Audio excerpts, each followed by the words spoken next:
실험적 설교 세 번째 시간. 오늘은 내러티브 설교의 황제라고 불리는 유진 로우리 교수님의 설교를 터치를 좀 해보려고 합니다. 내러티브라고 하는 말이 영어인데 이것도 그냥 쉽게 우리 설교학에서는 이야기식 설교라고 표현을 합니다. 근데 이야기식 설교라고 할 때는 스토리텔링 설교가 또 있기 때문에 그게 이제 이야기식 설교라고 보통 하고, 이 내러티브는 또 그냥 내러티브 설교라고 우리도 그냥 특별하게 뭐 어떻게 번역할 만한 그런 우리 한국 신학자들이 그만큼 안 되는 것 같아요. 또 우리말로 뭐라고 표현하기가 애매해서 그냥 내러티브 설교도 이야기식 설교다 이런 식으로 말하기도 합니다.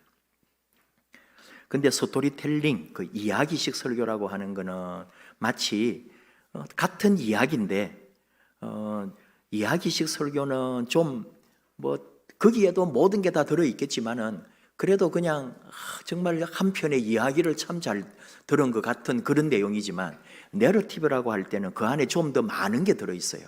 느낌상으로 드라마라든지 뮤지컬이라든지 연극이라든지 영화라든지 이런 것들이 뭉쳐져 있는 것을 이야기해주는, 조금 더 뭔가 묵직하면서 역동적인 거다. 사실은 그걸 또 구분하라 그러면은 하기는 힘들어요. 다 이렇게 섞여 있기 때문에. 그래서 어쨌든 이 유진 로우리 교수님은 내러티브 설교의 황제라고 불리는 그런 평생을 30년 이상을 신학교 교수님으로 계시면서 또 목사님으로 또 현장의 교회 같은 데 가서 초청을 받으면 설교하시고 그랬던 분입니다.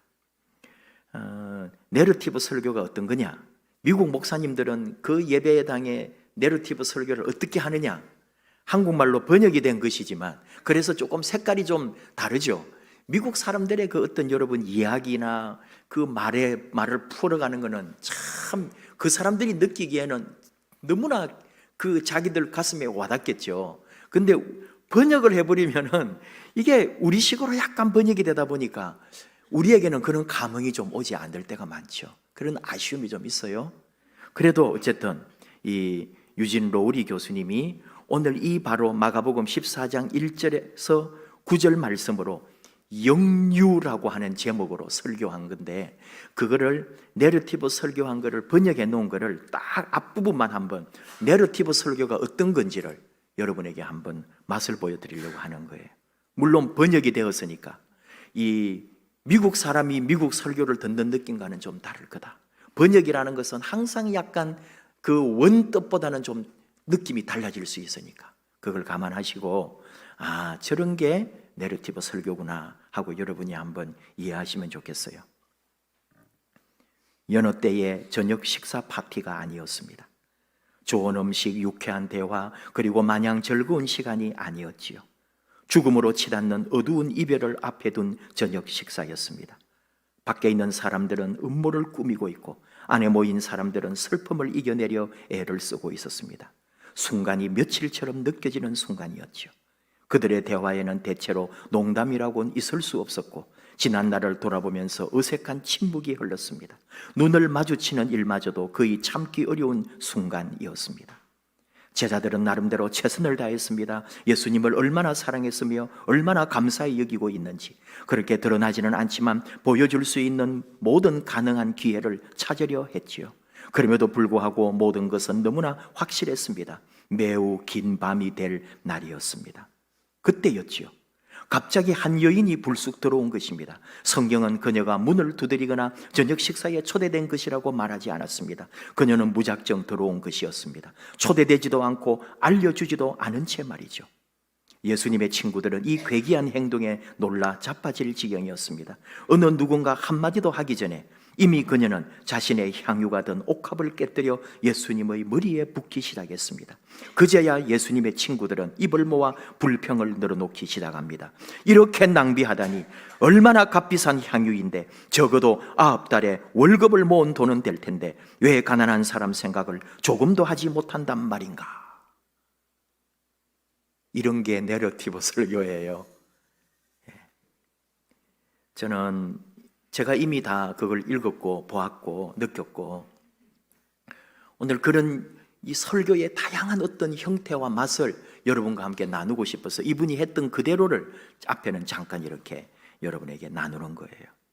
말씀을 이렇게 본단 말이에요. 설교를 이렇게 한단 말이에요. 그러니까 여러분, 우리가 배우는 게 뭔지 알아요?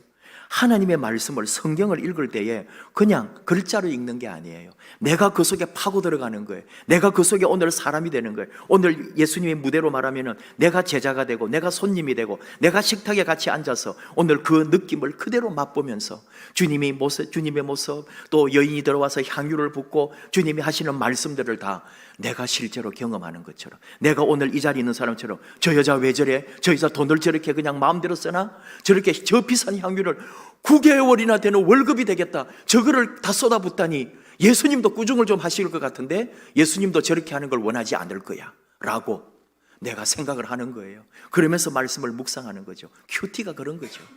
그러면 나는 과연 무엇인가? 그러면서 주님이 하시는 말씀, 이제 가만히 있어라, 그만두어라, 그를 가만히 두어라 하면서, 그때 나는 또 그 속에 말씀에 들어가서 주님 말씀 앞에 묵상을 하고, 이 말씀은 오늘 내가 살아가는 시간, 오늘 나의 삶에 이 주의 말씀을 어떻게 적용할 것인가, 이런 게 나의 성경 묵상이고, 또 설교를 들을 때 또 설교자도 그런 마음으로 설교를 준비하고 선포하는 거예요. 오늘 이 이야기식, 내러티브라고 하는 설교의 모습이 그런 거다 하는 것을 생각하면서, 또 우리는 여기에서 더 나가서 오늘 이 말씀이 우리에게 주는 말씀이 무엇인지 저와 여러분이 또 함께 나누려고 하는 거죠. 오늘 말씀이 그대로 어떤 거냐 하면은 책망을 했다, 이거. 여자를 보고. 꼭 제자는 아니에요. 오늘 5절에 이 향유를 300데나리온 이상에 팔아 가난한 자들에게 줄 수 있었겠도다 하며 그 여자를 책망했다고요. 4절에 나오죠. 어떤 사람들이, 제자들은 아니었던 모양이에요. 거기에 지금 식탁에 제자들과 함께 또 다른 일부 사람들이 있겠죠. 이 시몬이라는 사람의 집에 시몬이 초대했거나, 또는 뭐 제자의 그룹에서 초대를 했거나 그 자리에 같이 앉아서 식사하는 사람들이 있었겠죠. 그러니까 어떤 사람들이 화를 내어서, 아니 저렇게 아까운 거를 한 번에 저렇게 다 쏟아 부어다니, 가난한 사람들을 줘도 줄 텐데 예수님도 가난한 사람에게 나누어 주는 걸 원하지 그렇게 자기 머리에 다 부어버리는 걸 원할까? 라고 하면서 여자를 책망했다는 거예요. 그러면서 어떻게 해요? 예수님을 바라보는 거예요. 예수님이 뭐라고 하실지, 우리가 기대하는 것처럼, 우리가 생각하는 것처럼 예수님은 이 여자를 꾸중했어야 되는 거죠. 그런데 아닌 거 있죠. 예수님은 오늘 말씀합니다. 6절, 가만두라. 아마 단호하면서도 작은 목소리였을지 큰 목소리였을지도 모르겠어요. 그러나 분명한 것은 단호하게 그 사람들에게 가만두라 라고 말씀했다, 이 말이에요. 그를 괴롭게 하지 마라. 내게 좋은 일을 하였다고 완전히 다른 얘기를 하시는 거예요. 우리가 생각하고 우리가 판단하고 우리가 지금까지 따르는 예수님의 모습이라면 반드시 예수님은 왜 이런 돈을 허비하냐고, 왜 이런 데다가 쓰냐고, 이것은 가난한 사람들, 약한 사람들을 위해서 더 귀한 데 써야지라고 하셨을 텐데 예수님은 그러지 않으셨다 이거예요. 거기에다가 예수님은 오늘 9절 말씀에 진실로 너희에게 이르노니 온 천하에 어디서든지 복음이 전파되는 곳에는 이 여자가 행한 일도 말하여질 것이고 그녀를 기억하게 될 것이라고 말씀하셨습니다. 2000년 동안 이 말씀대로 교회는 사순절이나 고난주간이나 또는 아니라 해도 우리 주님의 십자가 그 은혜를 생각할 때 이 여인이 주님의 머리에 기름 부은 이 놀라운 사건을 우리는 말하고 기억하고 기념하고 이 말씀을 통해 깨닫고 깨우치는 거예요. 이게 뭐냐 이거죠. 다가오는 임박한 자신의 죽음에 대하여 예수님은 말씀을 하셨습니다. 그는 힘을 다하여 내 몸에 향유를 부어 내 장례를 미리 준비하였느니라. 이 말이 지금 우리는 이렇게 다 아는 말씀으로 읽고 있지만 그 현장에서는 생각해 보지도 않은 놀라운 말, 하늘에서 마치 천둥이 떨어지는 것처럼 이게 무슨 소리야 라고 제자들은 놀라고 또 그들끼리 당황하는 말씀이 이 말씀이란 말이에요. 이 여자가 지금 예수님의 머리에 향유를 부은 것은 예수님의 장례를 준비했다고? 이게 도대체 무슨 말인가 하고 이들은 당황하게 되었다는 말입니다. 좋은 일을 했다는 둥, 이 여자가 한 일이 영원히 기억될 것이라고 하는 이런 말들이 무엇인가 이거죠. 우리가 볼 때는 누가 봐도 이건 허비함인데 과연 그러한가요? 허비인가요? 헌신인가요? 지금 이 제자들은 비록 제자라 할지라도 뭔가 예수님이 자꾸 지금 며칠째 말씀하시는 죽음이라든지 십자가라든지 뭔가 주님이 마지막 길을 가는 것에 대한 나름대로 준비한 거예요. 배단이 이 시몬의 집에서 식사를 준비한 것이나 또는 이제 다음 날에 예수님이 준비하라고 해서 마지막 만찬을 준비하는 것이나 이 모든 것이 제자들이 신경을 곤두세우고 예수님의 뭔가 죽음과 마지막 뭔가를 암시하는 듯한 것에 자기들 나름대로 헌신하고 있는 거라고요. 그러나 그들의 모습은 뭐냐? 하나의 예식이었다 이거예요. 형식적인 대접이었다 이거예요. 그래서 지금 예수님이 가시는 길을 이들은 제대로 모르고 있었던 거예요. 그걸 우리는 종교인과 신앙인으로 구분합니다. 종교인은 뭐예요? 자기의 유익과 이익과 자기의 어떤 걸 위하여 언제든지 예수님의 향한 믿음을 버릴 수 있는 사람들. 신앙생활도 자신의 어떤 고난이나 어려움이 있으면 얼마든지 벗어버리려고 하는 사람들은 종교인들. 그러나 신앙인은 하나님의 뜻을 위해 내 뜻을 포기하고 남을 살리기 위하여 자기를 희생하는 사람, 내 이익이 아니라 하나님의 기쁨과 그리스도의 영광을 위하여 나아가는 사람, 십자가 앞에서도 묵묵히 그 십자가를 지는 사람, 그 사람은 신앙인이지만 종교인은 십자가를 보면, 고난을 보면 도망을 가버리는 거죠. 꼭 오늘 여기에 있는 제자들을 향하여 우리가 너희는 종교인이라고, 너희는 저 사내들인에 있는, 지금 오늘 1절 2절에 나온 것처럼 이 사내들인의 사람들, 제사장들, 또 바리새인들, 예수님을 어떻게 죽일까 흉계로 방도를 꾸미는 악한 자들이라고는 할 수 없지만 오늘 지금 이들은 예수님을 죽일 계획을 짜고 있는 그곳에서 예수님은 오늘 위대한 선포를 하셨다 이거예요. 그게 뭐냐? 내가 죽을 것이다. 내 장례가 가까이 왔고 이 여자가 내 장례를 준비해 주었다고 이 여인을 마음껏 주님은 축복해 주고 있다는 거죠. 어떤 얘기일까요? 우리는 지금 이 말씀을 예수님의 마지막 길의 죽음과 두려움, 슬픔으로 볼 수 있지만 오늘 이 여인은 무엇을 보았느냐? 유진 로우리 교수님이 가르쳐 준 거예요. 이 여인은 슬픔을 본 것이 아니라, 죽음을 본 것이 아니라 십자가를 통하여 이루실 인류 구원의 하나님 축제를 보았다 라고 이 여인은 영적으로 보았다는 거예요. 그래서 예수님의 머리에 그녀가 가지고 있는 전 재산 모든 것을 쏟아서 예수 머리에 향유를 부으면서 지금 구원의 천국 잔치를 열었다고 그렇게 해석한 거예요. 세상을 바꾼다는 것, 모든 것을 바꾸어 놓는다는 것. 유진 이 로우리 목사님은 이 설교의 제목을 영유라고 번역을 했거든요. upstream, swept upstream. 다 쓸어버린 영유라고. 지금까지 우리가 가진 생각, 지금까지 사회가 가지고 있는 것, 지금까지 권력자들과 종교인들이 가지고 있는 그 모든 것들을 다 쓸어가 버리는 영유하는 그리스도의 정신을 가르쳐 준 거라고. 죽음이 아니라 영원한 생명을 누리게 하는 잔치가 될 것이라고. 오늘 이 여인이 행한 일은 바로 그리스도의 구원, 인류를 구원하는 하나님의 역사를 찬미하고 있는 이 여인의 삶을 온 세상은 기억하게 될 것이라고 주님은 그렇게 보셨다는 거고, 유진 로우리 교수님은 우리에게 이걸 깨우쳐 주었습니다. 세상은, 삶은 그렇게 바뀌는 거예요. 우리 인생도 다시 영유해야 합니다. 세상을 향하여 끊임없이 인간의 욕망을 향하여 가고 내 개인의 감정과 내 자신을 위하여 사는 우리 삶에서 우리는 이제 영유하여 돌이켜 하나님을 향하여, 주님을 향하여, 십자가를 향하여, 믿음의 길을 향하여 다시 되돌아서라는 가르침입니다.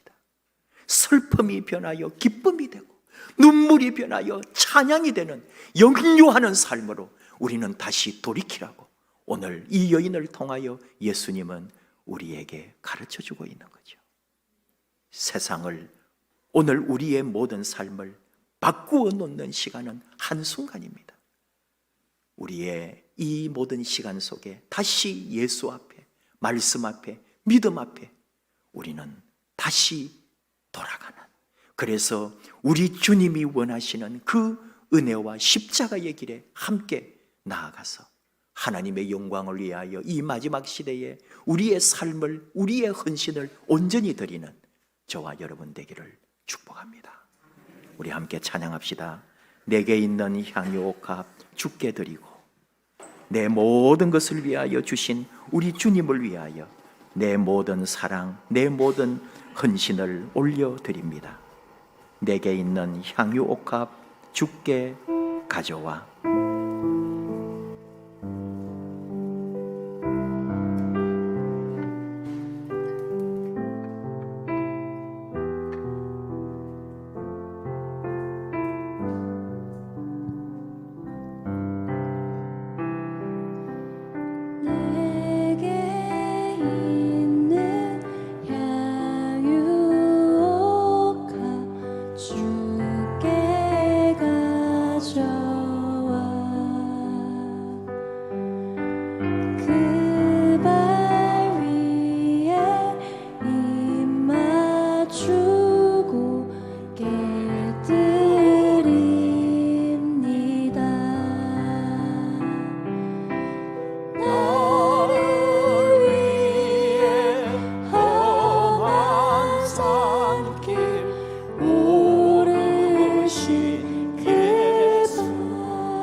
고백합시다. 내게 있는 향유 옥합 주께 가져와 그 발 위에 입 맞추고 깨뜨립니다.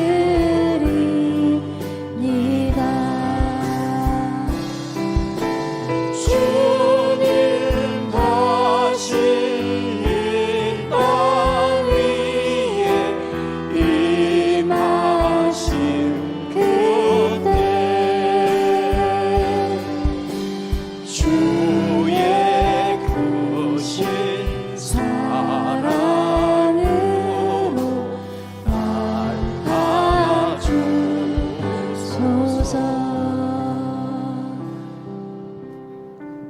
우리 잠깐 기도합시다. 오늘 주님 머리 위에 향유를 부은 이 여인은 어떻게 우리 주님의 구원의 역사를 보았을까요? 주님의 장례를 위해서 부었을까요? 인류 구원의 아름답고 놀라운 하나님의 역사를 찬양했을까요? 하나님, 우리의 눈도, 우리의 귀도, 우리의 영도 밝혀 주시옵소서. 주의 말씀이 깨달아지게 하시고 주의 은혜를 깨닫게 하여 주옵소서. 그리고 전 재산 모든 소유를 주님을 위하여 다 쏟아부은 여인처럼 우리 마음을, 우리 정성을, 우리의 모든 것, 우리 주님을 위하여 온전히 드리고 평생에 주님만을 위하여 내 자신을 드립니다. 그렇게 주를 위하여 우리의 모든 것을 드리며 이 믿음의 길 걸어가겠노라고 함께 결단하며 기도하겠습니다. 주여 부르고 함께 기도하겠습니다. 주여 감사합니다. 아버지 사랑하시고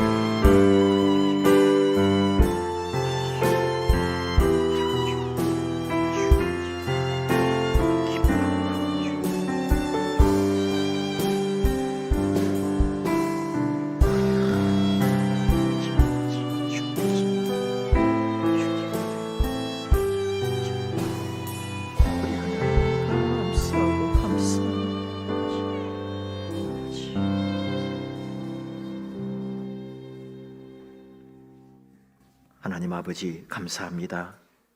우리를 하나님 그 사랑, 그 은혜 아래 있게 하시고 구원받은 백성으로 삼으셔서 영원한 하늘나라 백성으로 아시고 살았으나 죽었으나 영원히 하나님의 그 은혜 아래 있게 해주심을 감사합니다. 우리의 마음, 우리의 모든 것 하나님의 것인 줄 압니다. 아버지가 주셔서 여기까지 있고 아버지가 모든 것 행하셨기에 오늘 우리가 존재함을 고백합니다. 나의 모든 것 아버지 것이오니 아버지 받으소서. 내 몸도 내 영혼도 내 소유도 내 모든 것 아버지께 드리오니 우리 아버지 받으시고 우리를 통하여 하나님의 아름답고 귀한 놀라운 은총이 구원의 역사가 온 세상의 평화가 우리 하나님의 나라가 이루어져 가기를 원합니다. 하나님 그저 감사할 뿐입니다. 보잘것없고 연약하고 아무것도 아닌 우리를 사랑해 주시고 하나님의 백성, 하나님의 자녀로 이끄셔서 하늘나라 이 땅에 이루어 가도록 사명 주셨사오니 묵묵히 이 믿음의 길, 이 험한 십자가의 길 주와 함께 걸어가게 하여 주옵소서. 예수님의 이름으로 기도하옵나이다. 아멘.